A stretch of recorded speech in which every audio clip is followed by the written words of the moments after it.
तर आपण पाहतोय अर्थसंकल्पात सरकारने कर रचनेसंदर्भात मोठी घोषणा केली आहे। या नव्या कर रचनेवर पुणेकरांच्या काय प्रतिक्रिया आहेत आपण पाहूया। 12 लाखापर्यंत सर्वसामान्य जे मुलं आहेत जॉब करणारे तर त्यांना टॅक्स वगैरे भरणं थोडं कठीण जातं। बाकीच्या पण गोष्टी असतात करण्यासाठी, तर नक्की चांगली गोष्ट आहे। स्वागत करतो, मनापासून स्वागत करतो आम्ही। 12 लाखापर्यंत आता जो सामान्य माणसासाठी दिलासा दाखवलाय तो एक स्तुत्य उपक्रम असल्यागत आहे, कारण त्यामुळे लोकांना दिलासा मिळेल।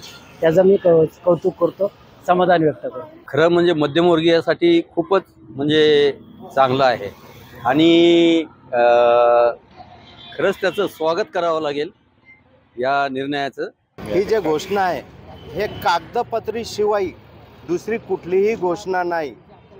आज जे आपण मोठे मोठे घोषणा करतो पण अंमलबजावणी केल्या जात नाही, अशा घोषणा आपण देण्याच्या अगोदर सर्वसाधारण व्यक्तींसाठी, महिलांसाठी, जे रस्त्यावर बसतात, कष्ट करतात, गठाई कामगार असू द्या का इतर मजूरदार असू द्या, यांच्यासाठी आपण स्थानिक घोषणा करावं।